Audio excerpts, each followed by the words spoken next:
Can he be disciplined about talking about policies and what kind of president he will be? Well, he certainly can be. I mean, the reality is Donald Trump doesn't have a lot to lose tonight. I mean, his support has always been almost unmovable. So the second piece is the honeymoon, I think, is over for Kamala Harris. And you all kind of touched on it with Donna. Kamala Harris has to answer for the state of the economy that she took a role in the Biden administration, the border, her past positions on decriminalizing the border, decriminalizing certain drugs, what her role was in Afghanistan. So really, the spotlight is on Kamala Harris tonight because she played a role in the Biden administration. She wants to act like she's not an incumbent. So this is where the focus is going to be. And she's got a lot to answer for tonight. And I think that's where Donald Trump's focus will be and where it actually should be tonight. Well, one of the things he wants to do is have female voters look at him. How does he attract female voters after saying things about Kamala Harris? And we'll see how he pronounces that tonight. Things he said about Kamala Harris, that she's dumb as a rock. That's not really going to attract female voters, is it? They talking about her. Yeah, no, it won't. But I also think that just like he did in the first debate against Joe Biden, I think the formula here is to constantly tie Kamala Harris to the Biden administration, which is where Trump is winning against her on the economy, inflation, and all these other problems that we're having, and then sit back and let her talk. Let her explain herself, her past positions, current positions. How does she feel about how Biden has done on the economy? How does she feel about the border? Well, then turn it over and let her talk. Okay, thanks so much for joining us tonight, Donna and Reince. We're all staying tuned. Can't wait. And I have to say, as we are just a couple of less than 2 minutes away, this is such an extraordinary moment, and especially, Rachel, when you consider that these two people that have been the center of our lives for the last 2 months have never met each other. Have never even met each other. And Harris said, if you got something to say it to my face. The question tonight, does Donald Trump actually go there? He's questioned her racial identity. He's questioned her intelligence as well, or does he stick to the issues?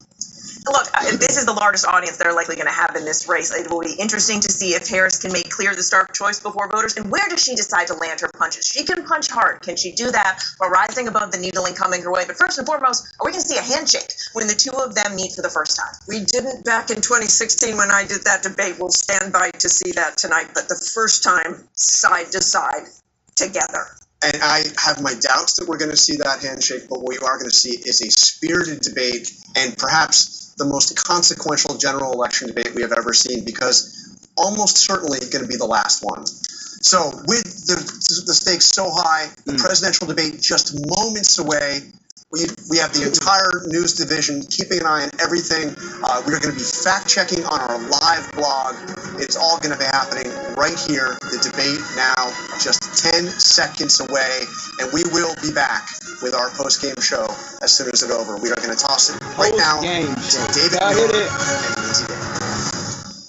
Tonight, the high-stakes showdown here in Philadelphia between Vice President Kamala Harris and former President Donald Trump. Their first face-to-face meeting in this presidential election. Their first face-to-face meeting ever. A historic race for president upended just weeks ago. President Biden withdrawing after his last debate. Donald Trump now up against a new opponent. The candidates separated by the smallest of margins, essentially tied in the polls nationally and in the key battlegrounds, including right here in Pennsylvania, all still very much in play. The ABC News presidential debate starts right now. This is an ABC News special. The most consequential moment of this campaign, Kamala Harris. Together, we will start a new way forward. Donald Trump. We will soon be a great nation again. Face to face, historic. The ABC News presidential debate. David Muir and Lindsay Davis. It's on like cell phone. And thank you for joining us for tonight's ABC News presidential debate. We want to welcome viewers watching on ABC and around the world tonight.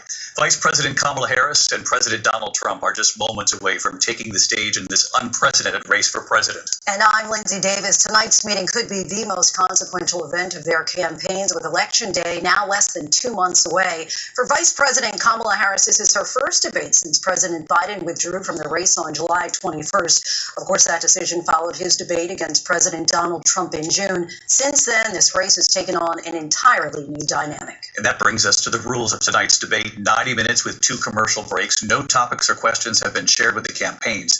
The candidates will have 2 minutes to answer questions, and this is the clock. That's what they'll be seeing. 2 minutes for rebuttals and 1 minute for follow-ups, clarifications, or responses. Their microphones will only be turned on when it's their turn to speak. No pre-written notes allowed. There is no audience here tonight in this hall at the National Constitution Center. This is an intimate setting for 2 candidates who have never met. President Trump won the coin toss. He chose to deliver the final closing statement of the evening. Vice President Harris selected the podium to the right. So let's now welcome the candidates to the stage. Uh-oh. Vice President Kamala Harris and President Donald Trump. Hey.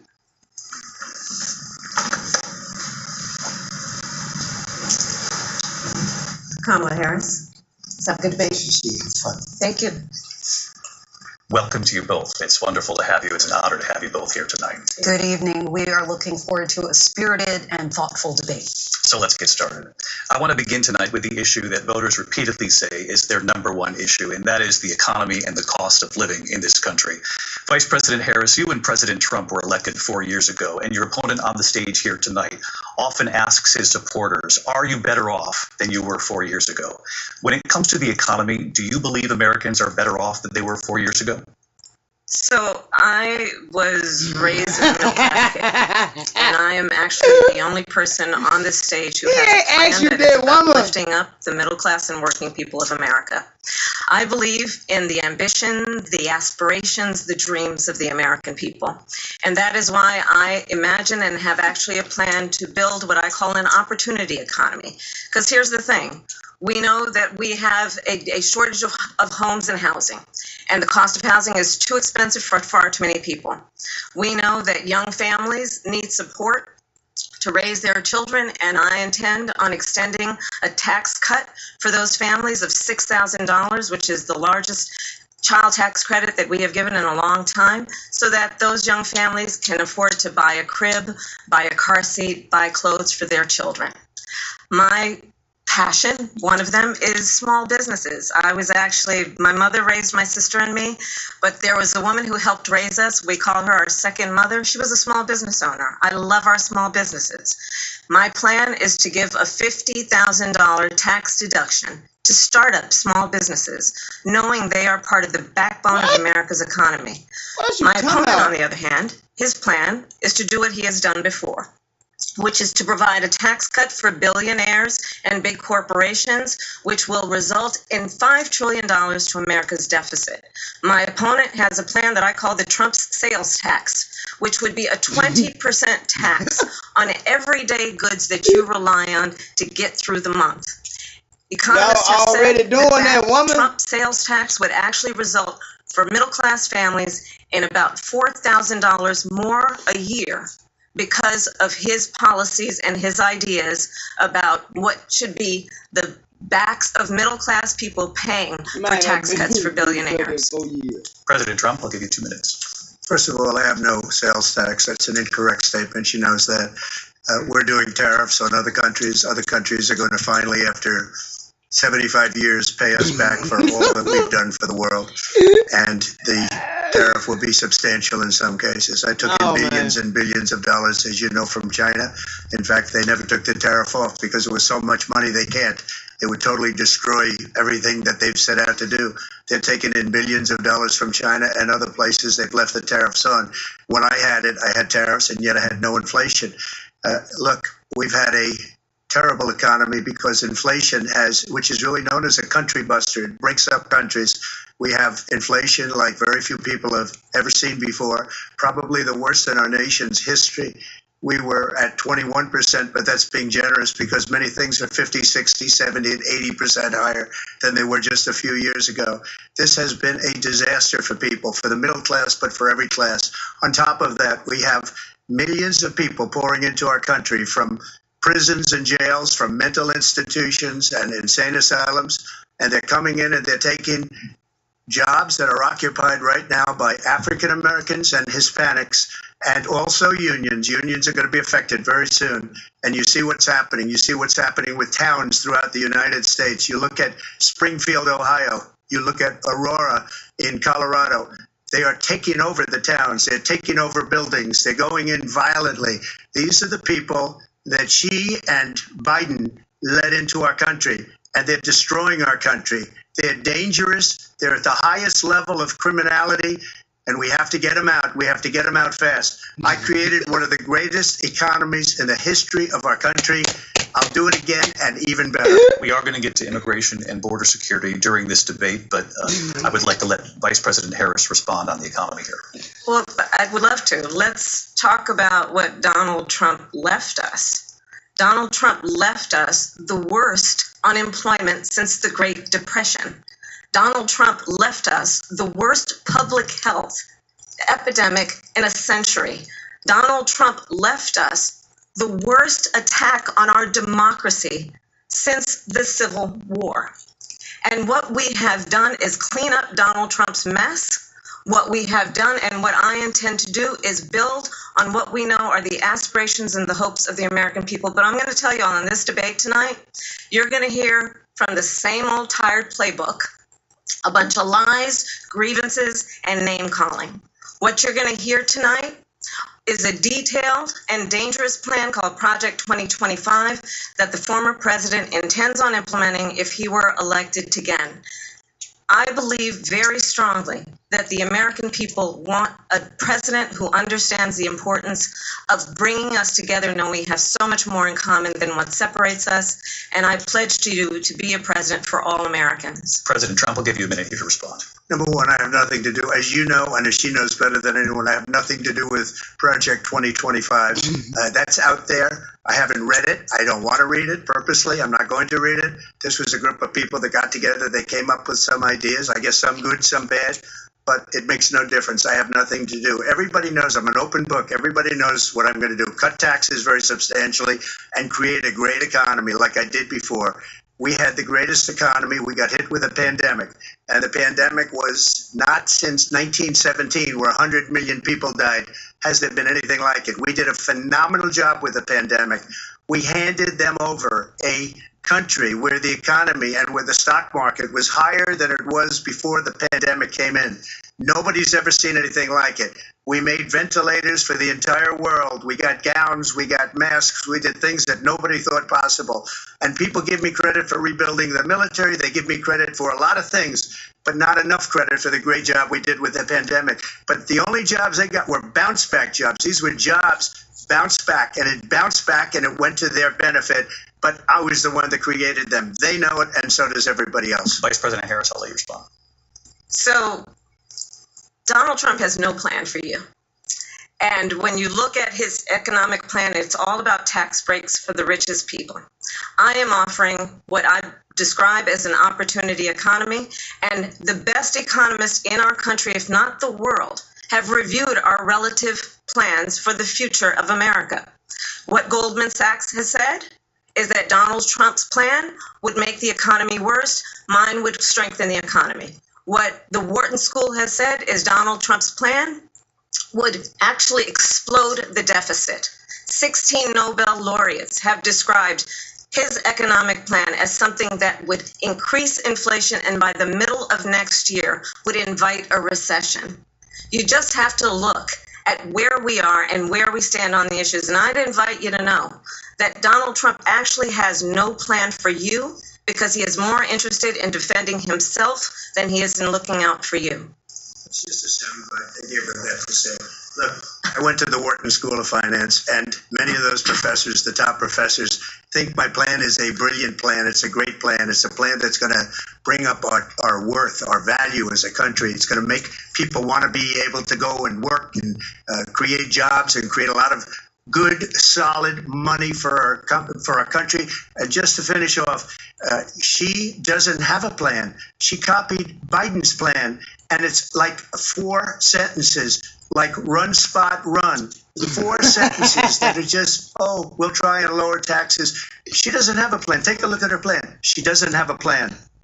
Mr. President, I do want to drill down on something you both brought up. The Vice President brought up tariffs. You responded, and let's drill down on this, because your plan is what she calls is essentially a national sales tax. Your proposal calls for tariffs, as you pointed out here, on foreign imports across the board. You recently said that you might double your plan, imposing tariffs up to 20% on goods coming into this country. As you know, many economists say that with tariffs at that level, costs are then passed on to the consumer. Vice President Harris has argued it'll mean higher prices on gas, food, clothing, medication, arguing it costs the typical family nearly $4,000 a year. Do you believe Americans can afford higher prices because of tariffs? They're not going to have higher prices. What's going to have, and who's going to have higher prices, is China and all of the countries that have been ripping us off for years. I was the only president ever. China was paying us hundreds of billions of dollars, and so were other countries. And, you know, if she doesn't like them, they should have gone out and they should have immediately cut the tariffs. But those tariffs are there 3.5 years now under their administration. We are going to take in billions of dollars, hundreds of billions of dollars. I had no inflation, virtually no inflation. They had the highest inflation perhaps in the history of our country, because I've never seen a worse period of time. People can't go out and buy cereal or bacon or eggs or anything else. The people of our country are absolutely dying with what they've done. They've destroyed the economy. And all you have to do is look at a poll. The polls say 80 and 85 and even 90% that the Trump economy was great, that their economy was terrible. Vice President Harris, I do want to ask for your response. And you heard what the president said there, because the Biden administration did keep a number of the Trump tariffs in place. So how do you respond? Well, let's be clear that the Trump administration resulted in a trade deficit, one of the highest we've ever seen in the history of America. He invited trade wars. You want to talk about his deal with China? What he ended up doing is, under Donald Trump's presidency, he ended up selling American chips to China to help them improve and modernize their military, basically sold us out, when a policy about China should be in making sure the United States of America wins the competition for the 21st century, which means focusing on the details of what that requires, focusing on relationships with our allies, focusing on investing in American-based technology so that we win the race on AI, on quantum computing, focusing on what we need to do to support America's workforce so that we don't end up having on the short end of the stick in terms of workers' rights. But what Donald Trump did, let's talk about this, with COVID, is he actually thanked President Xi for what he did during COVID. Look at his tweet.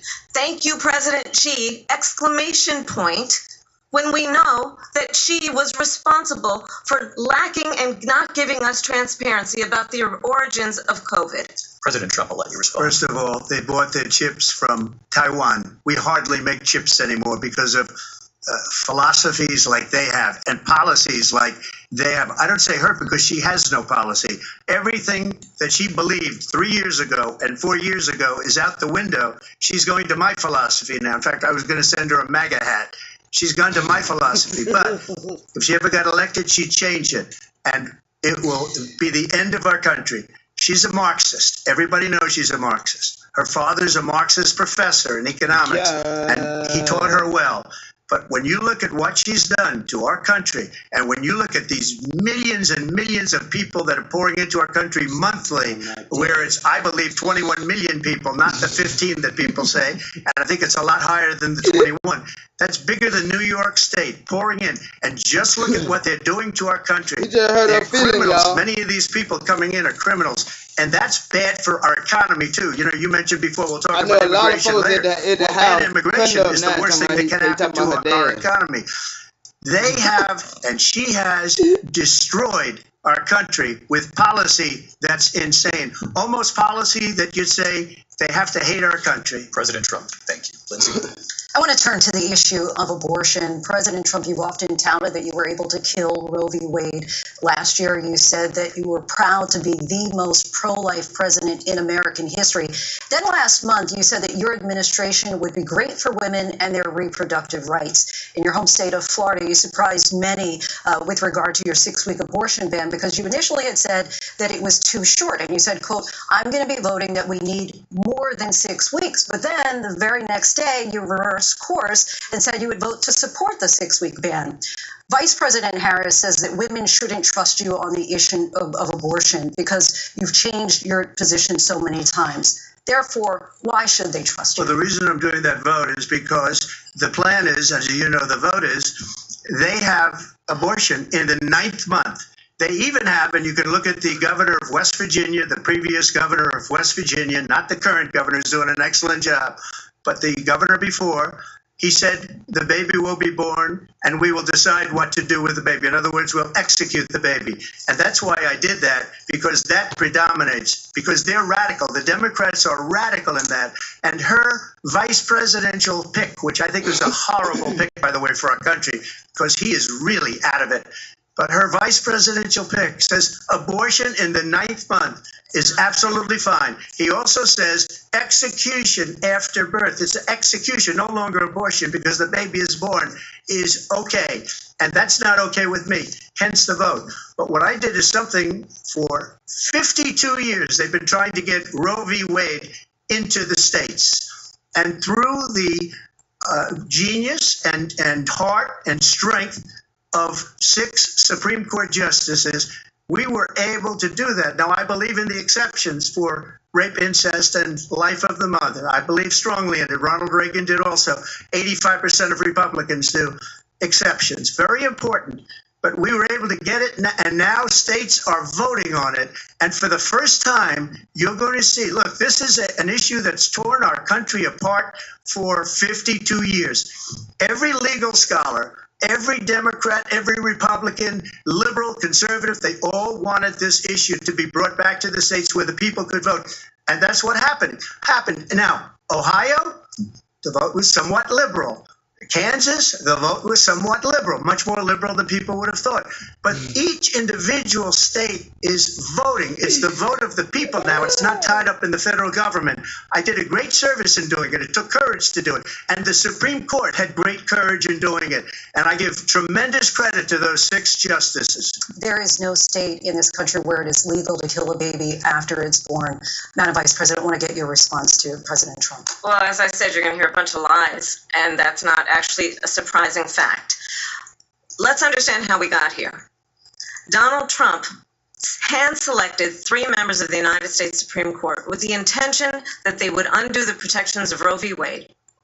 And they did exactly as he intended. And now in over 20 states, there are Trump abortion bans, which make it criminal for a doctor or nurse to provide health care. In one state, it provides prison for life.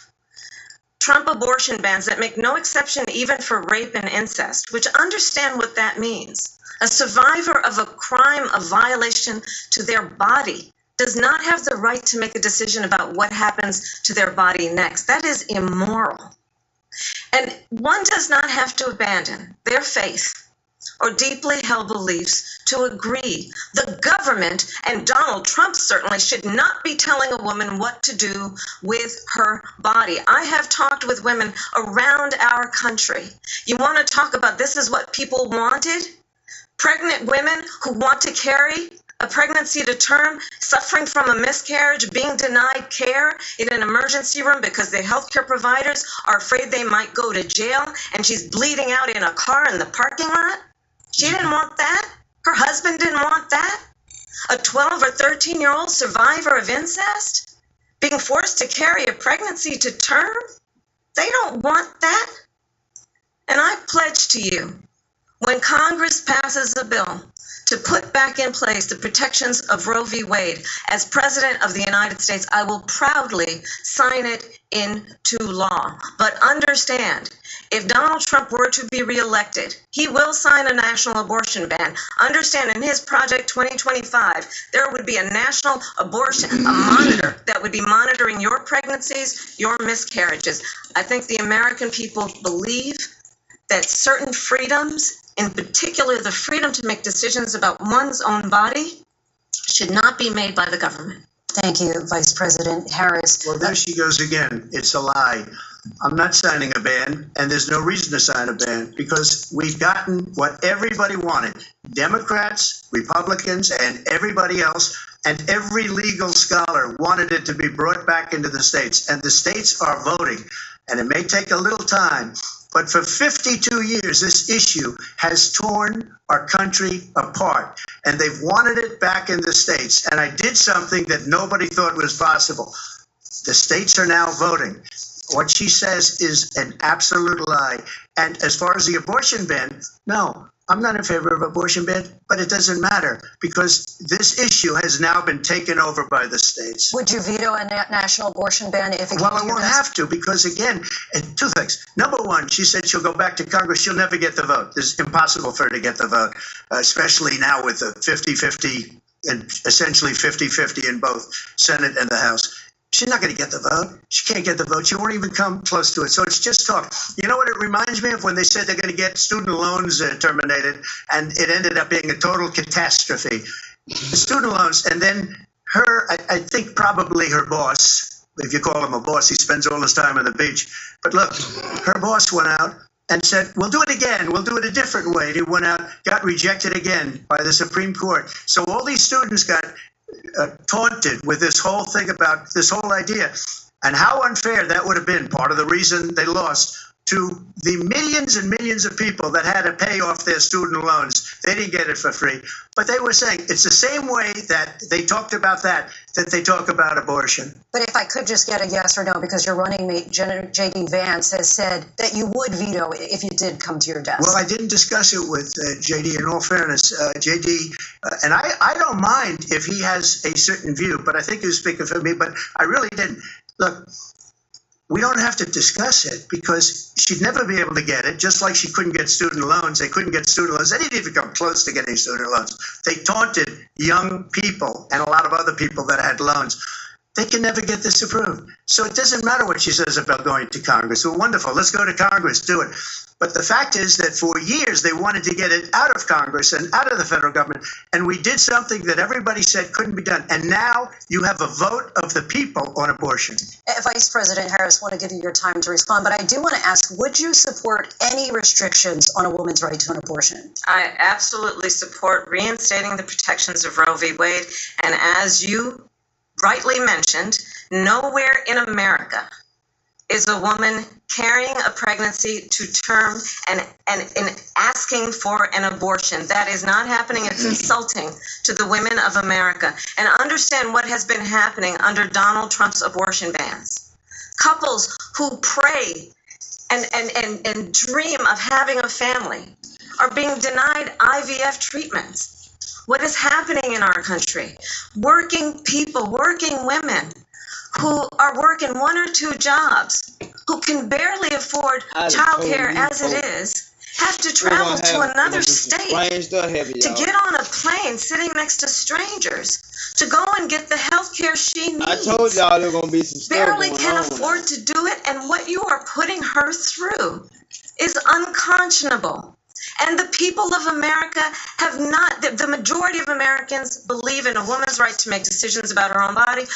And that is why in every state where this issue has been on the ballot, in red and blue states both, the people of America have voted for freedom. Excuse me, I have to respond.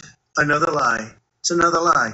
I have been a leader on IVF, which is fertilization. The IVF, I have been a leader. In fact, when they got a very negative decision on IVF from the Alabama courts, I saw the people of Alabama and the legislature 2 days later voted it in. I've been a leader on it. They know that, and everybody else knows it. I have been a leader on fertilization, IVF. And the other thing, you should ask, will she allow abortion in the 8th month, 9th month, 7th month? Come on. Okay, would you do that? Why don't you ask her that question? Why don't you answer the question? Would you because veto? under Roe v. Answer Wade, the question. Would you veto? you could do abortions in the 7th month, the 8th month, the 9th That's month, not true. and probably after birth. Just look at the former governor of Virginia. The governor of Virginia said we put the baby aside and then we determine what we want to do with the baby. President Trump, thank you. We're going to turn now to immigration and border security. We know it's an issue that's important to Republicans, Democrats, voters across the board in this country. Vice President Harris, you were tasked by President Biden with getting to the root causes of migration from Central America. We know that illegal border crossings reached a record high in the Biden administration. This past June, President Biden imposed tough new asylum restrictions. We know the numbers since then have dropped significantly.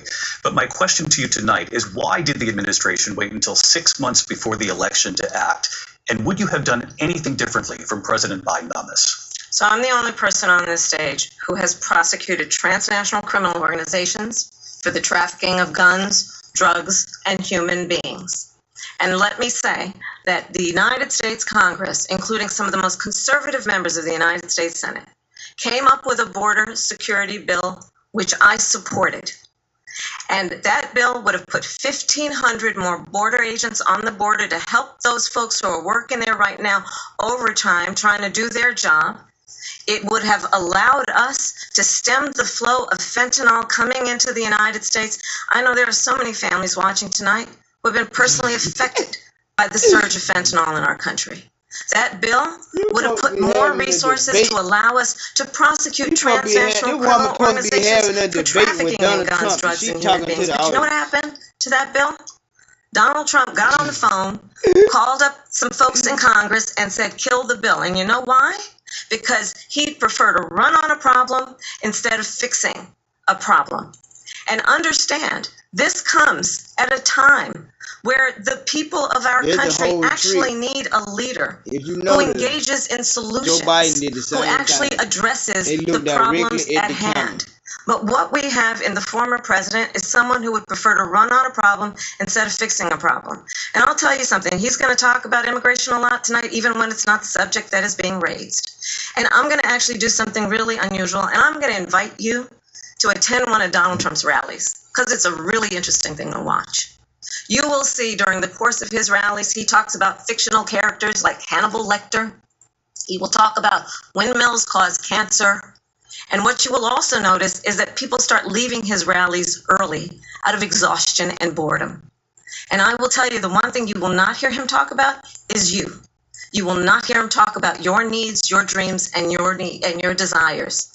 And I'll tell you, I believe you deserve a president who actually puts you first. And I pledge to you that I will. Vice President Harris, thank you. President Trump, on that point, I want to get your response. Well, I would like to respond. Let me just ask, though, why did you try to kill that bill, and successfully so, that would have put thousands of additional agents and officers on the board? First, let me respond as to the rallies. She said people start leaving. People don't go to her rallies. There's no reason to go.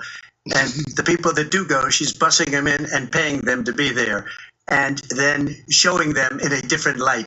So she can't talk about that. People don't leave my rallies. We have the biggest rallies, the most incredible rallies in the history of politics. That's because people want to take their country back.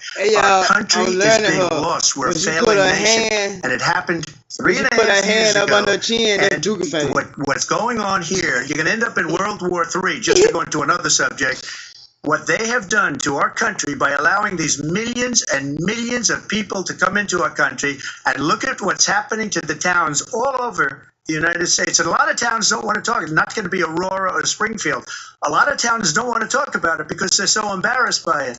In Springfield, they're eating the dogs, the people that came in. They're eating the cats. They're eating the pets of the people that live there. And this is what's happening in our country, and it's a shame. As far as rallies are concerned, as far as the reason they go is they like what I say. They want to bring our country back. They want to make America great again. It's a very simple phrase, make America great again. She's destroying this country, and if she becomes president, this country doesn't have a chance of success. Not only success, will end up being Venezuela on steroids. I just want to clarify here. You bring up Springfield, Ohio, and ABC News did reach out to the city manager there. He told us there have been no credible reports of specific claims of pets being harmed, injured, or abused by individuals within the immigrant community. Well, I've seen people on television. Let me just say here, this is the people on television say my dog was taken and used for food. So maybe he said that, and maybe that's a good thing to say for a city manager. I'm not taking this from but television. But the people on television saying their dog was eaten by the people that went there. Again, the Springfield city manager says there's no evidence of that. Vice President Harris, I'll let you respond to the rest of what you've heard. You talk about extreme. This is, I think, one of the reasons why in this election, I actually have the endorsement of 200 Republicans who have formerly worked with President Bush, Mitt Romney, and John McCain, including the endorsement of former Vice President Dick Cheney and Congress member Liz Cheney. And if you want to really know the inside track on who the former president is, if he didn't make it clear already, just ask people who have worked with him. His former chief of staff, a four-star general, has said he has contempt for the Constitution of the United States. His former national security advisor has said he is dangerous and unfit. His former Secretary of Defense has said the nation, the Republic, would never survive another Trump term. And when we listen to this kind of rhetoric, when the issues that affect the American people are not being addressed, I think the choice is clear in this election. President Trump will give you a quick minute to respond. Thank you, because when I hear that, see, I'm a different kind of a person. I fired most of those people. Not so graciously. They did bad things or a bad job. I fired them. They never fired one person.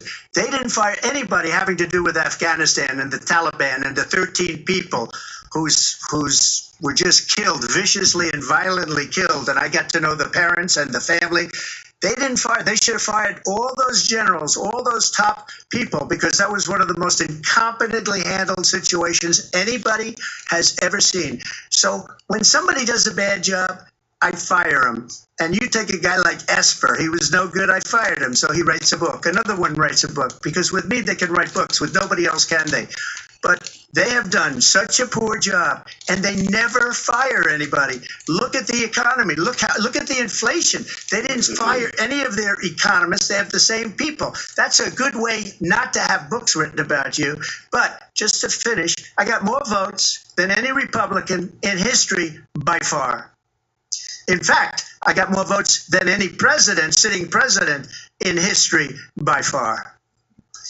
Let me continue on immigration. It was what you wanted to talk about earlier, so let's get back to your deportation proposal that the vice president has reacted to as well. President Trump, you called this the largest domestic deportation operation in the history of our country. You say you would use the National Guard. You say if things get out of control, you'd have no problem using the U.S. military. You also said you would use local police. How would you deport 11 million undocumented immigrants? I know you believe that number is much higher. Take us through this. What does this look like? Will authorities be going door to door in this country? Yeah, it is much higher because of them. They allowed criminals, many millions of criminals. They allowed terrorists. They allowed common street criminals. They allowed people to come in, drug dealers, to come into our country. And they're now in the United States and told by their countries like Venezuela, don't ever come back or we're going to kill you. Do you know that crime in Venezuela and crime in countries all over the world is way down? You know why? Because they've taken their criminals off the street and they've given them to her to put into our country. And this will be one of the greatest mistakes in history for them to allow. And I think they probably did it because they think they're going to get votes, but it's not worth it because they're destroying the fabric of our country by what they've done. There's never been anything done like this at all. They've destroyed the fabric of our country. Millions of people let in. And all over the world, crime is down all over the world except here. Crime here is up and through the roof. Despite their fraudulent statements that they made, crime in this country is through the roof. And we have a new form of crime. It's called migrant crime, and it's happening at levels that nobody thought possible. President Trump, as you know, the FBI says overall violent crime is actually coming down in this country. But Vice Excuse me, President the Harris, FBI they were defrauding statements. They didn't include the worst cities. They didn't include the cities with the worst crime. It was a fraud, just like their number of 818,000 jobs that they said they created turned out to be a fraud. President Trump, thank you. I'll let you respond, Vice President Harris. Well, I think this is so rich coming from someone who has been prosecuted for national security crimes, economic crimes, election interference, has been found liable for sexual assault, and his next big court appearance is in November at his own criminal sentencing. And let's be clear where each person stands on the issue of what is important about respect for the rule of law and respect for law enforcement. The former vice president called for defunding federal law enforcement, 45,000 agents, get this, on the day after he was arraigned on 34 felony counts. So let's talk about what is important in this race. It is important that we move forward, that we turn the page on this same old tired rhetoric and address the needs of the American people, address what we need to do about the housing shortage, which I have a plan for, address what we must do to support our small businesses, address bringing down the price of groceries. But frankly, the American people are exhausted with this same old tired playbook. Vice President Harris, thank you. Excuse me. Every one of those cases was started by them against their political opponent. And I'm winning most of them, and I will win the rest on appeal. And you saw that with the decision that came down just recently from the Supreme Court. I'm winning most of them. But those are cases, it's called weaponization. Never happened in this country. They weaponized the Justice Department. Every one of those cases was involved with the DOJ, from Atlanta and Fani Willis to the Attorney General of New York and the DA in New York, every one of those cases. And then they say, oh, he's a criminal. They're the ones that made them go after me. By the way, Joe Biden was found essentially guilty on the documents case. And what happened in my documents case? They said, oh, that's the toughest of them all. A complete and total victory. 2 months ago, it was thrown out. It's weaponization, and they used it, and it's never happened in this country. They used it to try and win an election. They're fake cases. President Trump, thank you. A really quick response here, Vice President Harris, on this notion of weaponization of the Justice Department. Well, let's talk about extreme and understand the context in which this election in 2024 is taking place. The United States Supreme Court recently ruled that the former president would essentially be immune from any misconduct if he were to enter the White House again.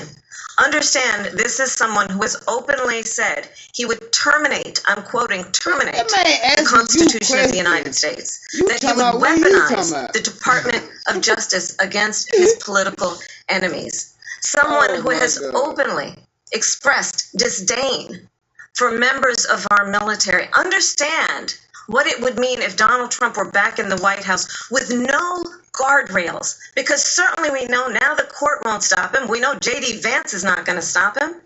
It's up to the American people Vice President to stop Harris, him. Thank you. Lindsay? Vice President Harris, in your last run for president. This is the one that weaponized, not me. She weaponized. I probably took a bullet to the head because of the things that they say about me. They talk about democracy. I'm a threat to democracy. They're the threat to democracy with the fake Russia investigation that went nowhere. We have a lot to get to. Lindsay? Vice President Harris, in your last run for president, you said you wanted to ban fracking. Now you don't. You wanted mandatory government buyback programs for assault weapons. Now your campaign says you don't.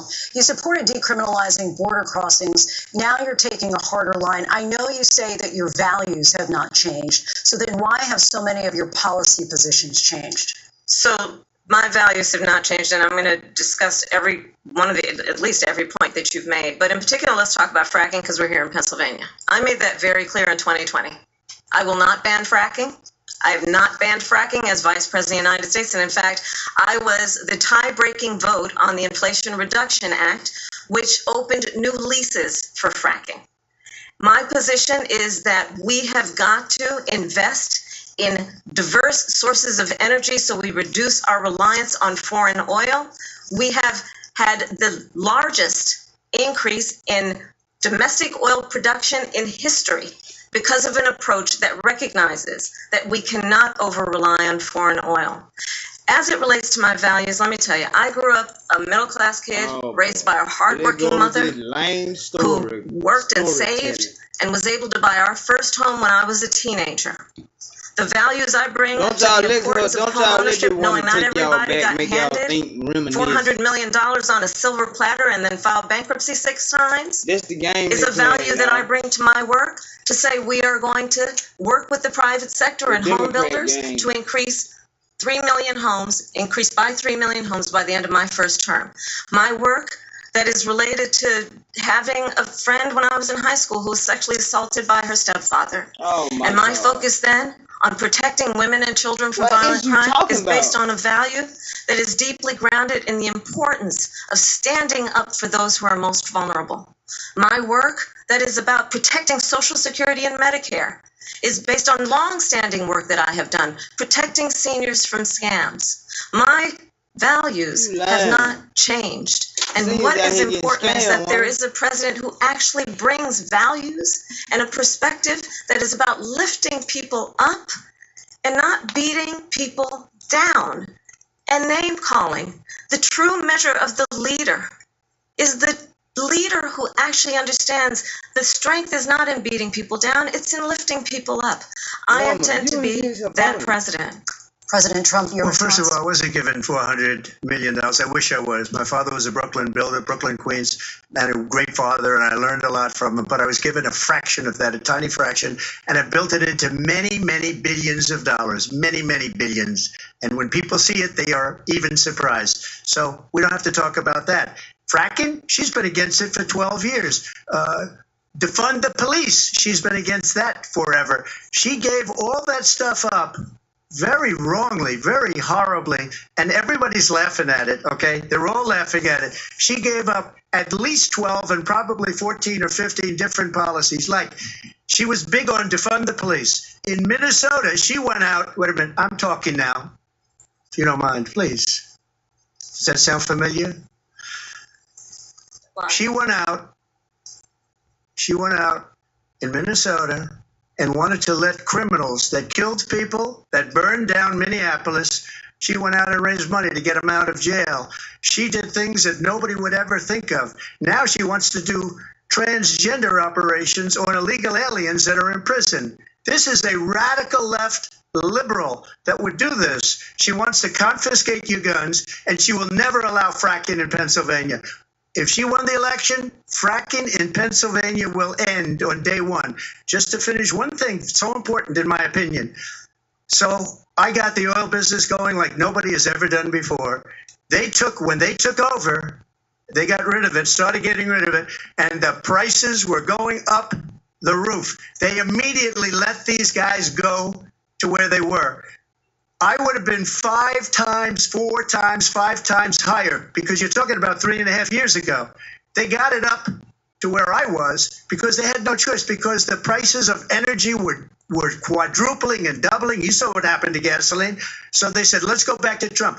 But if she won the election, the day after that election, they'll go back to destroying our country, and oil will be dead, fossil fuel will be dead, we'll go back to windmills, and we'll go back to solar, where they need a whole desert to get some energy to come out. You ever see a solar plant? By the way, I'm a big fan of solar, but they take 400, 500 acres of desert President soil. Trump, we have a These lot are of not good issues that things we for the have to get environment to. that she We're out of time. understands. Thank you. Lindsay, thank you. We have an election in just 56 days. And I want to talk about the peaceful transfer of power, which, of course, we all know is a cornerstone of our democracy, and the role of a president in a moment of crisis. Mr. President, on January 6th, you told your supporters to march to the Capitol. You said you would be right there with them. The country and the world saw what played out at the Capitol that day, the officers coming under attack. Aides in the West Wing say you watched it unfold on television off the Oval Office. You did send out tweets, but it was more than 2 hours before you sent out that video message telling your supporters to go home. Is there anything you regret about what you did on that day? You just said a thing that isn't covered. Peacefully and patriotically, I said during my speech, not later on. peacefully and patriotically. And nobody on the other side was killed. Ashley Babbitt was shot by an out-of-control police officer that should have never, ever shot her. It's a disgrace. But we didn't do this group of people that have been treated so badly. I ask, what about all the people that are pouring into our country and killing people that she allowed to pour in? She was the border czar. Remember that. She was the border czar. She doesn't want to be called the border czar because she's embarrassed by the border. In fact, she said at the beginning, oh, I'm surprised you're not talking about the border yet. That's because she knows what a bad job they've done. What about those people? When are they going to be prosecuted? When are these people from countries all over the world, not just South America? They're coming in from all over the world, David, all over the world. And crime rates are down all over the world because of it. But let me just when are those people going to be prosecuted? When are the people that burned down Minneapolis going to be prosecuted? Or in Seattle? They went into Seattle. They took over a big percentage of the city of Seattle. When are those people going to be prosecuted? But let me just ask. You might ask her that question. You were the president. You were watching it unfold on television. It's a very simple question as we move forward toward another election. Is there anything you regret about what you did on that day? Yes, sir. I had nothing to do with that other than they asked me to make a speech. I showed up for a speech. I said, I think it's going to be big. I went to Nancy Pelosi and the mayor of Washington, D.C., and the mayor put it back in writing, as you know. I said, this is going to be a very big rally or whatever you want to call it. And again, it wasn't done by me. It was done by others. I said, I'd like to give you 10,000 National Guard or soldiers. They rejected me. Nancy Pelosi rejected me. It was just 2 weeks ago. Her daughter has a tape of her saying she is fully responsible for what happened. They want to get rid of that tape. It would have never happened if Nancy Pelosi and the mayor of Washington did their jobs. I wasn't responsible for security. Nancy Pelosi was responsible. Right. She didn't do her job. The question was about you as president, not about former Speaker Pelosi, but I do want Vice President Harris to respond here. I was at the Capitol on January 6th. I was the vice president-elect. I was also an acting senator. I was there. And on that day, the President of the United States incited a violent mob to attack our nation's capital, to desecrate our nation's capital. On that day, 140 law enforcement officers were injured, and some died. And understand, the former president has been indicted and impeached for exactly that reason. But this is not an isolated situation. Let's remember Charlottesville, where there was a mob of people carrying tiki torches, spewing anti-Semitic hate. And what did the president then at the time say? There were fine people on each side. Let's remember that when it came to the Proud Boys, a militia, the former president said, stand back and stand by. So for everyone watching who remembers what January 6th was, I say, we don't have to go back. Let's not go back. We're not going back. It's time to turn the page. And if that was a bridge too far for you, well, there is a place in our campaign for you to stand for country, to stand for our democracy, to stand for rule of law, and to end the chaos, and to end the approach that is about attacking the foundations of our democracy because you don't like the outcome. And be clear on that point. Donald Trump, the candidate, has said in this election there will be a bloodbath if this and the outcome of this election is not to his liking. Let's turn the page on this. Let's not go back. Let's chart a course for the future and not go back to the past. Let me just follow up here. It was a different term, and it was a term that related to energy because they have destroyed our energy business. That was where bloodbath was. Also, on Charlottesville, that story has been, as you would say, debunked. Laura Ingraham, Sean Hannity, Jesse, all of these people, they covered it. If they go an extra sentence, they will see it was perfect. It was debunked in almost every newspaper, but they still bring it up, just like they bring 2025 up. They bring all of this stuff up. I ask you this. You talk about the Capitol. Why are we allowing these millions of people to come through on the southern border. How come she's not doing anything? And I'll tell you what I would do, and I would be very proud to do it. I would say we would both leave this debate right now. I'd like to see her go down to Washington, D.C. during this debate, because we're wasting a lot of time. Go down to, because she's been so bad, it's so ridiculous. Go down to Washington, D.C. and let her sign a bill to close up the border, because they have the right to do it. They don't need to. They have the right to do it. The President of the United States, you'll get him out of bed, you'll wake him up at 4 o'clock in the afternoon, you'll say, come on down to the office, let's sign a bill. If he signs a bill that the border is closed, all he has to do is say it to the Border Patrol, who are phenomenal. If they do that, the border is closed. Mr. Those President, people are killing many people, unlike J6. We talked immigration here tonight. I do want to focus on this next issue to both of you, because it really brings us this into focus, truth in these times that we're living in. Mr. President, for 3.5 years after you lost the 2020 election, you repeatedly falsely claimed that you won, many times saying you won in a landslide. In the past couple of weeks leading up to this debate, you have said, quote, you lost by a whisker, that you, quote, didn't quite make it, that you came up a little bit short. I said that? Are you now acknowledging that you lost in 2020? No, I don't acknowledge that at all. But I you said did that say sarcastically. You know that. It was said, oh, we lost by a whisker. That was said sarcastically. Look, there's so much proof. All you have to do is look at it. And they should have sent it back to the legislatures for approval. I got almost 75 million votes, the most votes any sitting president has ever gotten. I was told if I got 63, which was what I got in 2016, you can't be beaten. The election, people should never be thinking about it. An election is fraudulent. We need two things. We need walls.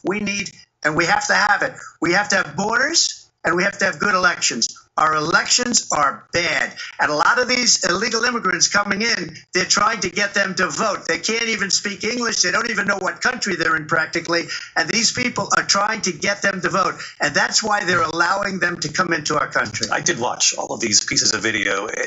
I didn't detect the sarcasm, lost by a whisker. We didn't quite make it. And we should just point out here as clarification, and you know this, you and your allies, 60 cases in front of many judges, many of them No judge looked at it. And said they said no we didn't have standing. Fraud. That's the other thing. They said we didn't have standing, a technicality. Can you imagine a system where a person in an election doesn't have standing? The President of the United States doesn't have standing. That's how we lost. If you look at the facts, and I'd love to have you'll do a special on it. I'll show you Georgia, and I'll show you Wisconsin, and I'll show you Pennsylvania, and I'll show you. We have so many facts and statistics, but you know what? That doesn't matter, because we have to solve the problem that we have right now. That's old news. And the problem that we have right now is we have a nation in decline, and they have put it into decline. We have a nation that is dying, David. Mr. President, thank you. Vice President Harris, you heard the president there tonight. He said he didn't say that he lost by a whisker. So he still believes he did not lose the election that was won by President Biden and yourself. But I do want to ask you about something that's come up in the last couple of days. This was a post from President Trump about this upcoming election just weeks away. He said, when I win, those people who cheated, and then he lists donors, voters, election officials, he says will be prosecuted to the fullest extent of the law, which will include long-term prison sentences. One of your campaign's top lawyers responded saying, we won't let Donald Trump intimidate us. We won't let him suppress the vote. Is that what you believe he's trying to do here? Donald Trump was fired by 81 million people. So let's be clear about that. And clearly he is having a very difficult time processing that. But we cannot afford to have a president of the United States who attempts, as he did in the past, to upend the will of the voters in a free and fair election. And I'm going to tell you that I have traveled the world as Vice President of the United States, and world leaders are laughing at Donald Trump. I have talked with military leaders, some of whom worked with you, and they say you're a disgrace. And when you then talk in this way in a presidential debate and deny what over and over again are court cases you have lost because you did in fact lose that election, it leads one to believe that perhaps we do not have in the candidate to my right the temperament or the ability to not be confused about fact. That's deeply troubling, and the American people deserve better. I'll give you 1 minute to respond, Mr. President. Let me just say about world leaders. Viktor Orban, one of the most respected men, they call him a strong man. He's a tough person, smart. Prime Minister of Hungary. They said, why is the whole world blowing up? 3 years ago it wasn't. Why is it blowing up? He said, because you need Trump back as president. They were afraid of him. China was afraid, and I don't like to use the word afraid, but I'm just quoting him. China was afraid of him. North Korea was afraid of him. Look at what's going on with North Korea, by the way. He said Russia was afraid of him. I ended the Nord Stream 2 pipeline, and Biden put it back on day one, but he ended the XL pipeline.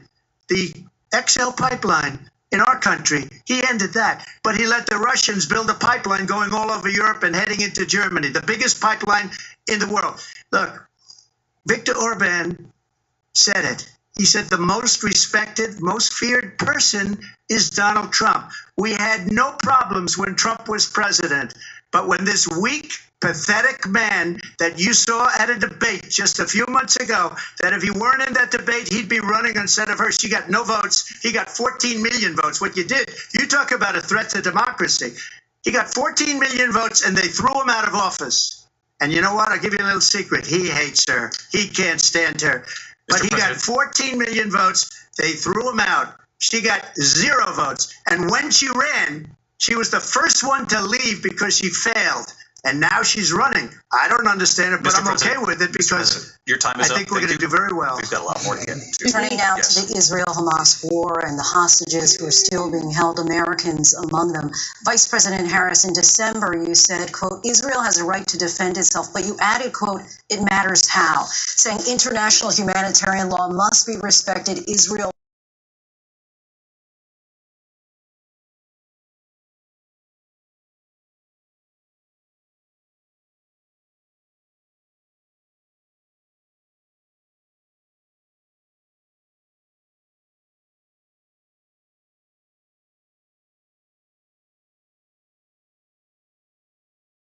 On October 7, Hamas, a terrorist organization, slaughtered 1,200 Israelis, many of them young people who were simply attending a concert.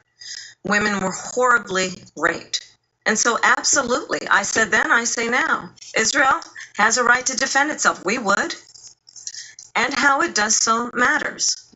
Because it is also true, far too many innocent Palestinians have been killed. Children, mothers. What we know is that this war must end. It must end immediately, and the way it will end is we need a ceasefire deal and we need the hostages out. And so we will continue to work around the clock on that. Work around the clock, also understanding that we must chart a course for a two-state solution. And in that solution, there must be security for the Israeli people and Israel, and in equal measure for the Palestinians. But the one thing I will assure you always, I will always give Israel the ability to defend itself, in particular as it relates to Iran and any threat that Iran and its proxies pose to Israel. But we must have a two-state solution where we can rebuild Gaza, where the Palestinians have security, self-determination, and the dignity they so rightly deserve. President Trump, how would you negotiate with Netanyahu and also Hamas in order to get the hostages out and prevent the killing of more innocent civilians in Gaza? If I were president, it would have never started. If I were president, Russia would have never, ever, I know Putin very well, he would have never, and there was no threat of it either, by the way, for 4 years, have gone into Ukraine and killed millions of people when you add it up, far worse than people understand what's going on over there. But when she mentions about Israel, all of a sudden, she hates Israel. She wouldn't even meet with Netanyahu when he went to Congress to make a very important speech. She refused to be there because she was at a sorority party of hers. She wanted to go to the sorority party. She hates Israel. If she's president, I believe that Israel will not exist within 2 years from now. And I've been pretty good at predictions, and I hope I'm wrong about that one. She hates Israel. At the same time, in her own way, she hates the Arab population because the whole place is going to get blown up. Arabs, Jewish people, Israel will be gone. It would have never happened. Iran was broke under Donald Trump. Now Iran has $300 billion because they took off all the sanctions I had. Iran had no money for Hamas or Hezbollah or any of the 28 different spheres of terror. And they are spheres of terror, horrible terror. They had no money. It was a big story, and you know it. You covered it very well, actually. They had no money for terror. They were broke. Now they're a rich nation, and now what they're doing is they're spreading that money around. Look at what's happening with the Houthis and Yemen. Look at what's going on in the Middle East. This would have never happened. I will get that settled and fast, and I'll get the war with Ukraine and Russia ended. If I'm president-elect, I'll get it done before even becoming president. Vice President Harris, he says you hate Israel. That's absolutely not true. I have my entire career and life supported Israel and the Israeli people. He knows that. He's trying to, again, divide and distract from the reality, which is it is very well known that Donald Trump is weak and wrong on national security and foreign policy. It is well known that he admires dictators, wants to be a dictator on day one, according to himself. It is well known that he said of Putin that he can do whatever the hell he wants and go into Ukraine. It is well known that he said when Russia went into Ukraine, it was brilliant. It is well known he exchanged love letters with Kim Jong-un. And it is absolutely well known that these dictators and autocrats are rooting for you to be president again because they're so clear. They can manipulate you with flattery and favors.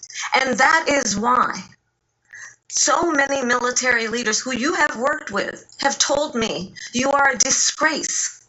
That is why we understand that we have to have a president who is not consistently weak and wrong on national security, including the importance of upholding and respecting in highest regard our military. Vice President Harris, thank you. They're the ones, and she's the one that caused it, that's weak on national security by allowing every nation last month for the year, 168 different countries sending people into our country. Their crime rates are way down.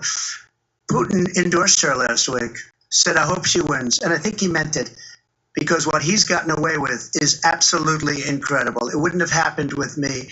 The leaders of other countries think that they're weak and incompetent, and they are. They're grossly incompetent. And I just ask one question. Why does Biden go in and kill the Keystone Pipeline and approve the single biggest deal that Russia's ever made, Nord Stream 2, the biggest pipeline anywhere in the world going to Germany and all over Europe? Because they're weak and they're ineffective. And Biden, by the way, gets paid a lot of money. Thank you. We have a lot of issues to get to. We'll be right back with much more of this historic ABC News presidential debate from the National Constitution Center right here in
What does it take to be the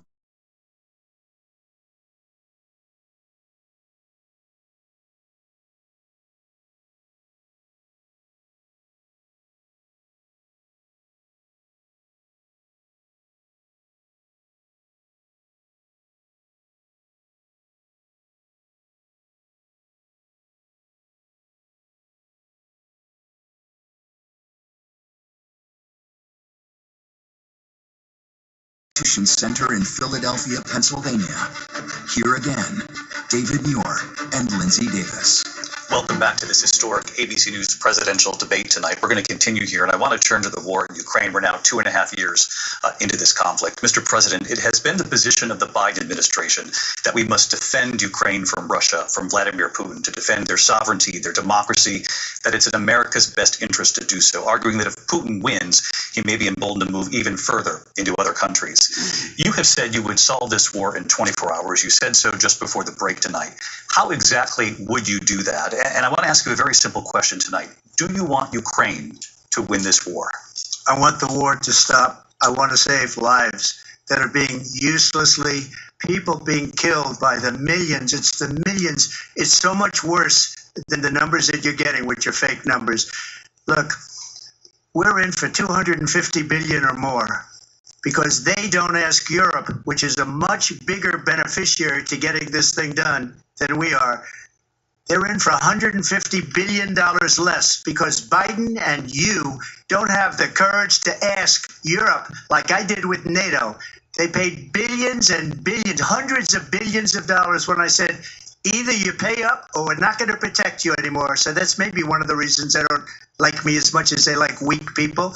But you take a look at what's happening. We're in for 250 to 275 billion. They're into 100 to 150.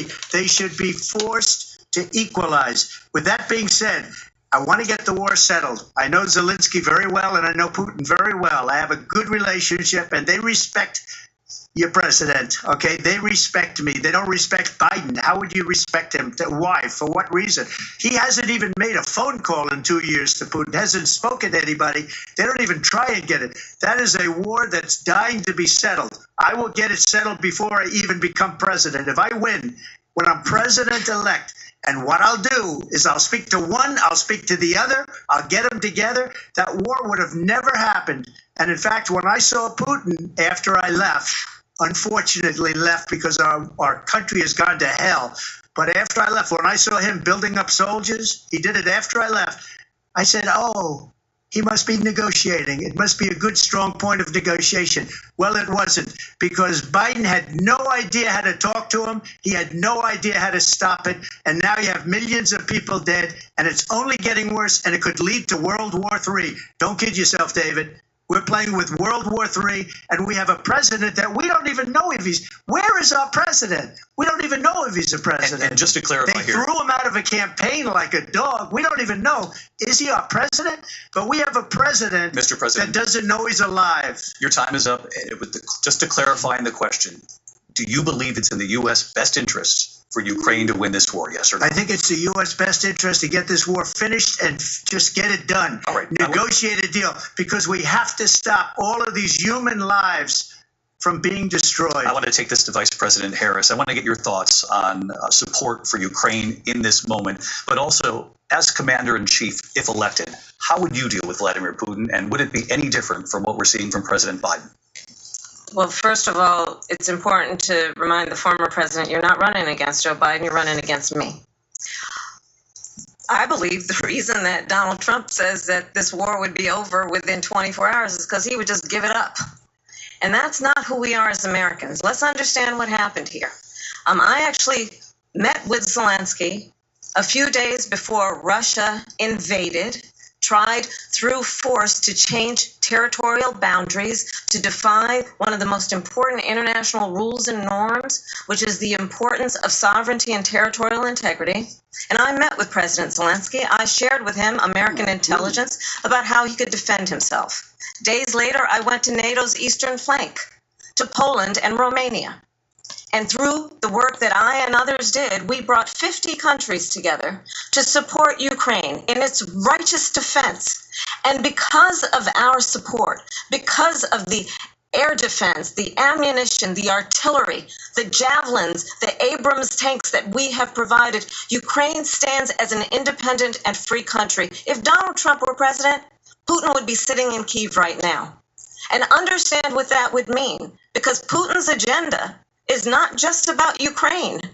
Understand why the European allies and our NATO allies are so thankful that you are no longer president, and that we understand the importance of the greatest military alliance the world has ever known, which is NATO, and what we have done to preserve the ability of Zelensky and the Ukrainians to fight for their independence. Otherwise, Putin would be sitting in Kyiv with his eyes on the rest of Europe, starting with Poland. And why don't you tell the 800,000 Polish Americans right here in Pennsylvania how quickly you would give up for the sake of favor and what you think is a friendship with what is known to be a dictator who would eat you for lunch. Vice President Harris, thank you. We've heard from both of you on Ukraine tonight. Afghanistan came up in the last hour.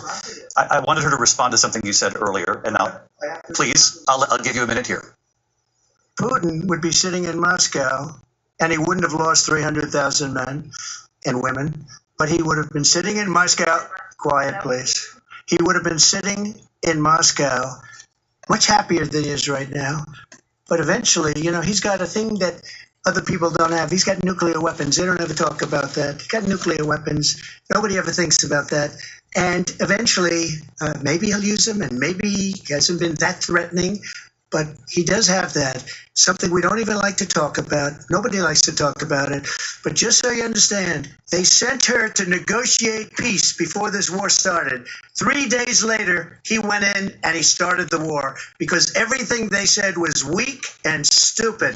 They said the wrong things. That war should have never started. She was the emissary. They sent her in to negotiate with Zelensky and Putin, and she did.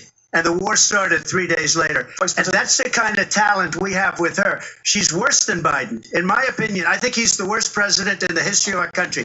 She goes down as the worst vice president in the history of our country. But let me tell you something. She is a horrible negotiator.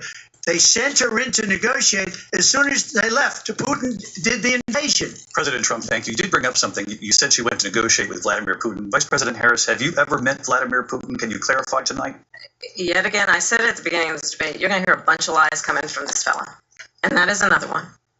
When I went to meet with President Zelensky, I've now met with him over 5 times. The reality is it has been about standing as America always should, as a leader upholding international rules and norms, as a leader who shows strength, understanding that the alliances we have around the world are dependent on our ability to look out for our friends and not favor our enemies because you adore strongmen instead of caring about democracy. And that is very much what is at stake here. The President of the United States is Commander-in-Chief, and the American people have a right to rely on a president who understands the significance of America's role and responsibility in terms of ensuring that there is stability and ensuring we stand up for our principles and not sell them for the benefit of personal flattery. We talked about Ukraine and Vladimir Putin. I do want to talk about Afghanistan. It came up in the first hour of this debate.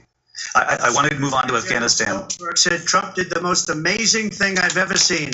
He got these countries, the 28 countries at the time, to pay up. He said, I've never seen, he's the head of NATO. He said, I've never seen. For years, we were paying almost all of NATO. We were being ripped off by European nations, both on trade and on NATO.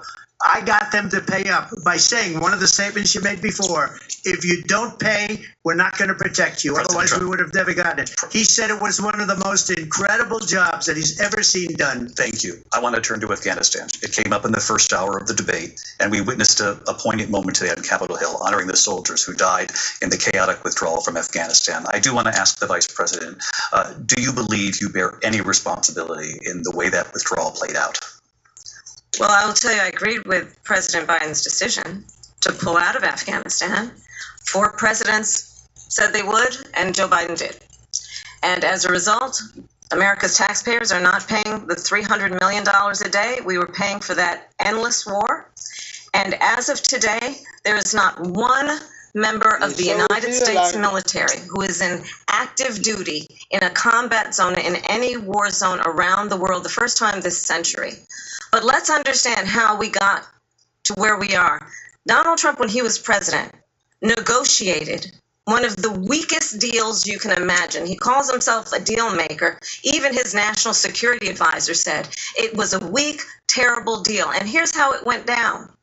He bypassed the Afghan government. He negotiated directly with a terrorist organization called the Taliban.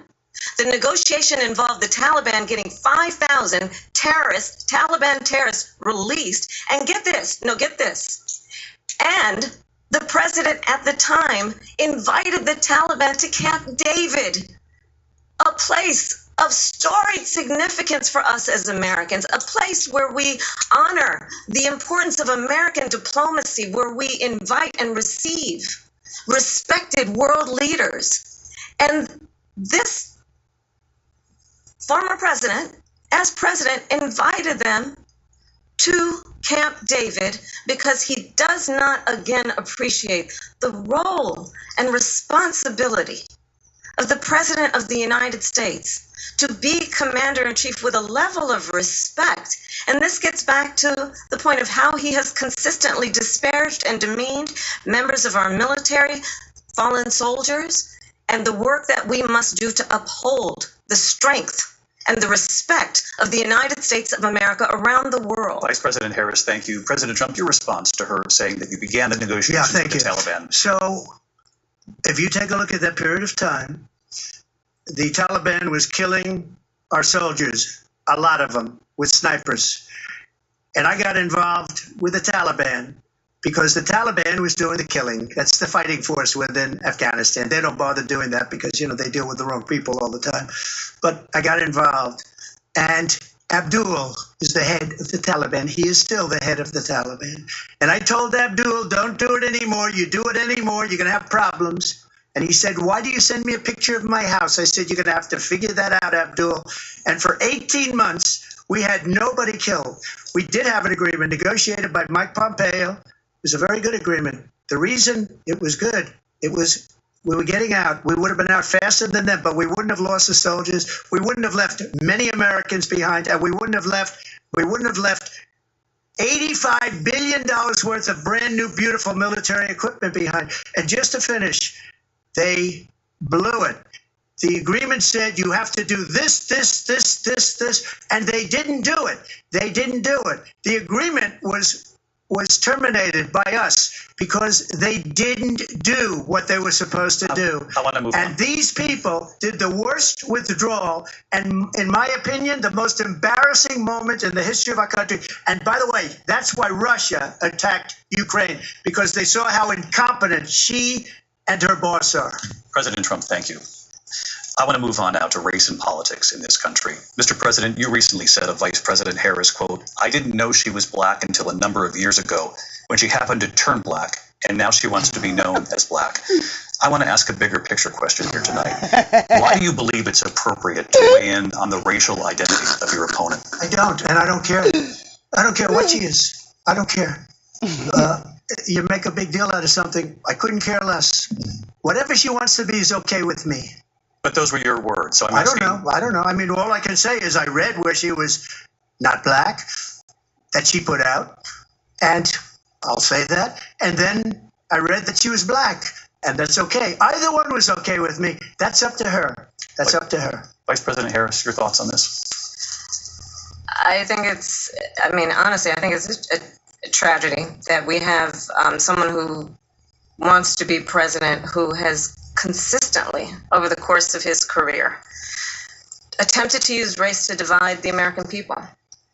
I do believe that the vast majority of us know that we have so much more in common than what separates us, and we don't want this kind of approach that is just constantly trying to divide us, and especially by race. And let's remember how Donald Trump started. He was a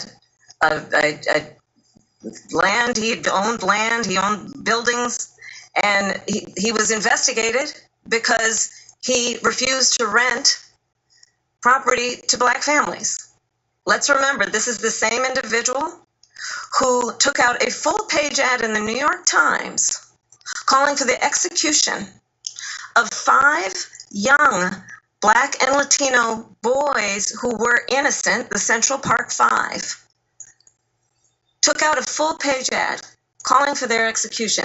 This is the same individual who spread birther lies about the first Black president of the United States. And I think the American people want better than that, want better than this, want someone who understands, as I do, I travel our country. We see in each other a friend. We see in each other a neighbor. We don't want a leader who is constantly trying to have Americans point their fingers at each other. I meet with people all the time who tell me, can we please just have discourse about how we're going to invest in the aspirations and the ambitions and the dreams of the American people? Knowing that regardless of people's color or the language their grandmother speaks, we all have the same dreams and aspirations and want a president who invests in those, not in hate and division. Vice President Harris, thank you. Lindsay? President Trump, this is now your 3rd time. This is the most divisive presidency in the history of our country. There's never been anything like it. They're destroying our country, and they come up with things like what she just said. Going back many, many years, when a lot of people, including Mayor Bloomberg, agreed with me on the Central Park 5, they admitted, they said, they pled guilty. And I said, well, if they pled guilty, they badly hurt a person, killed a person ultimately. And if they pled guilty, then they pled, we're not guilty. But this is a person that has to stretch back years, 40, 50 years ago, because there's nothing now. I built one of the greatest economies in the history of the world, and I'm going to build it again. It's going to be bigger, better, and stronger. But they're destroying our economy. They have no idea what a good economy is. Their oil policies, every single policy. And remember this, she is Biden. You know, she's trying to get away from Biden. I don't know the gentleman, she says. She is Biden. The worst inflation we've ever had, a horrible economy because inflation has made it so bad that she can't get away with that. Thank you. Time's up. I want to respond to that, though. I want to just respond briefly. Clearly, I am not Joe Biden, and I am certainly not Donald Trump. And what I do offer is a new generation of leadership for our country, one who believes in what is possible, one who brings a sense of optimism about what we can do instead of always disparaging the American people. I believe in what we can do to strengthen our small businesses, which is why I have a plan. Let's talk about our plans and let's compare the plans. I have a plan to give startup businesses $50,000 tax deduction, to pursue their ambitions, their innovation, their ideas, their hard work. I have a plan, $6,000 for young families for the first year of your child's life, to help you in that most critical stage of your child's development. I have a plan that is about allowing people to be able to pursue what has been fleeting in terms of the American dream by offering a help with down payment of $25,000 down payment assistance for first-time home buyers. That's the kind of conversation, I believe, David, that people really want tonight, as opposed to a conversation that is constantly about belittling and name-calling. Let's turn the page. Vice President and move Harris, forward. thank you. Let's turn to policy. President Trump, we have to move on. President Trump. Let's turn to policy, She has please. a plan to defund the police. She has a plan to confiscate everybody's gun. President Trump, She we has do a have to plan move on to to not other allow issues. fracking in Pennsylvania or anywhere else. Okay. That's what her plan is until just recently. I just need to Lindsay, respond. President Trump, No, the President former Trump. president has said No, I'm something sorry. twice that I need to respond to. I'm sorry. We're I gonna just need to move respond on, Vice one President time Harris. to what he has President said Trump, this is multiple now times. your Yes. 3rd time running for president. You have long vowed to repeal and replace the Affordable Care Act, also known as Obamacare. You have failed to accomplish that. You now now say you're going to keep Obamacare, quote, unless we can do something much better. Last month, you said, quote, we're working on it. So tonight, 9 years after you first started running, do you have a plan, and can you tell us what it is? Obamacare was lousy health care, always was. It's not very good today. And what I said, that if we come up with something, and we are working on things, we're going to do it and we're going to replace it. But remember this, I inherited Obamacare because Democrats wouldn't change it. They wouldn't vote for it. They were unanimous. They wouldn't vote to change it. If they would have done that, we would have had a much better plan than Obamacare. But the Democrats came up, they wouldn't vote for it. I had a choice to make when I was president. Do I save it and make it as good as it can be, never going to be great, or do I let it rot? And I felt I had an obligation, even though politically it would have been good to just let it rot and let it go away. I decided, and I told my people, the top people, and they're very good people. I have a lot of good people in that administration. We read about the bad ones. We had some real bad ones too, and so do they. They have really bad ones. The difference is they don't get rid of them. But let me just explain. I had a choice to make. Do I save it and make it as good as it can be, or do I let it rot? And I saved it. I did the right thing. But it's still never going to be great, and it's too expensive for people. And what we will do is we're looking at different plans. If we can come up with a plan that's going to cost our people, our population, less money and be better health care than Obamacare, then I would absolutely do it. But until then, I'd run it as good as it can be run. So just a yes or no, you still do not have a plan? I have concepts of a plan. I'm not president right now. But if we come up with something, I would only change it if we come up with something that's better and less expensive. And there are concepts and options we have to do that. And you'll be hearing about it in the not too distant future. Vice President Harris, in 2017, you supported Bernie Sanders' proposal to do away with private insurance and create a government-run healthcare system. 2 years later, you proposed a plan that included a private insurance option. What is your plan today? Well, first of all, I absolutely support, and over the last 4 years as vice president, private healthcare options. But what we need to do is maintain and grow the Affordable Care Act. But I'll get to that, Lindsay. I just need to respond to a previous point that the former president has made. I've made very clear my position on fracking. And then this business about taking everyone's guns away. Tim Walz and I are both gun owners. We're not taking anybody's guns away. So stop with the continuous lying about this stuff. As it relates to the Affordable Care Act, understand, just look at the history to know where people stand. When Donald Trump was president, 60 times he tried to get rid of the Affordable Care Act. 60 times. I was a senator at the time when I will never forget the early morning hours when it was up for a vote in the United States Senate. And the late, great John McCain, who you have disparaged as being, you don't like him, you said at the time, because he got caught. He was an American hero. The late, great John McCain, I will never forget that night, walked onto the Senate floor and said, no, you don't. No, you don't.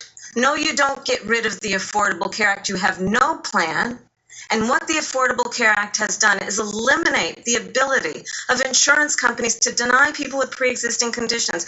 I don't have to tell the people watching tonight, you remember what that was like?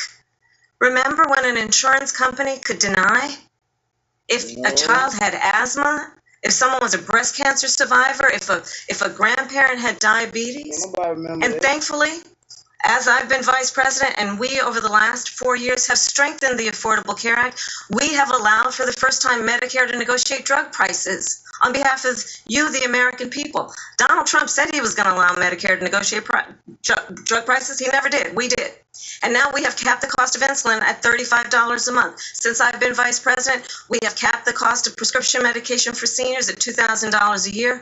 And when I am president, we will do that for all people, understanding that the value I bring to this is that access to health care should be a right and not just a privilege of those who can afford it.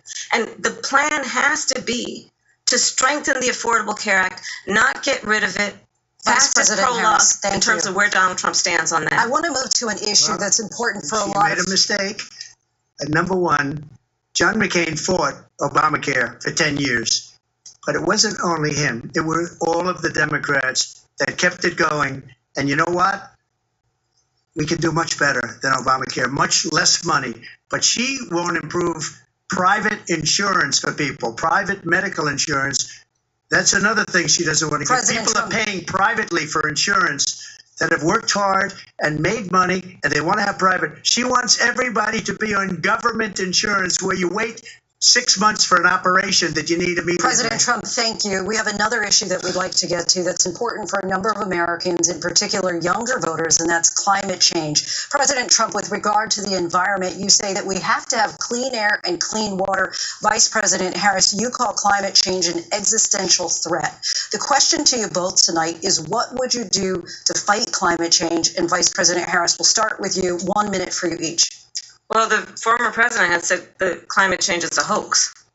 And what we know is that it is very real. You ask anyone who lives in a state who has experienced these extreme weather occurrences, who now is either being denied home insurance or it's being jacked up.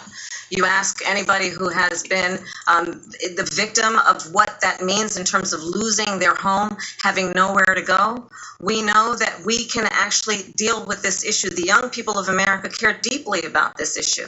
And I am proud that as vice president over the last 4 years, we have invested $1 trillion in a clean energy economy, while we have also increased domestic gas production to historic levels. We have created over 800,000 new manufacturing jobs while I have been vice president.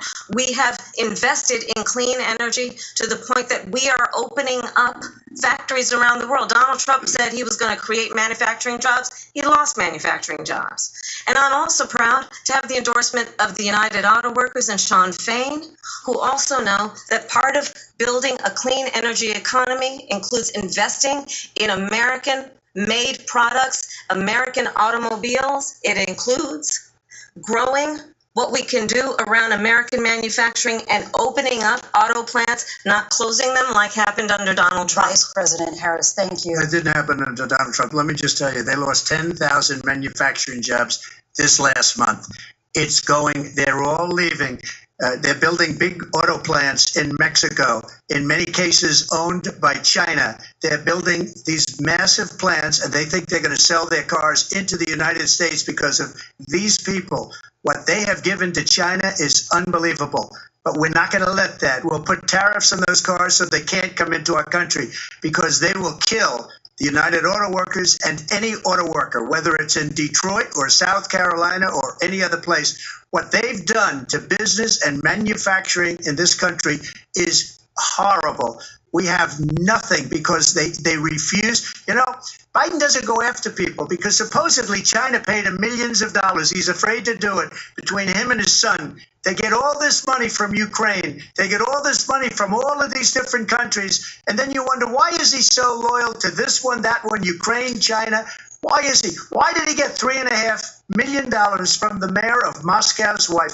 Why did she pay him $3.5 million? This is a crooked administration, and they're selling our country down the tubes. President Trump, thank you. Thank you. We'll be right back with closing statements from both of our candidates. An historic night, this ABC News president.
Vice President Harris, we begin with you.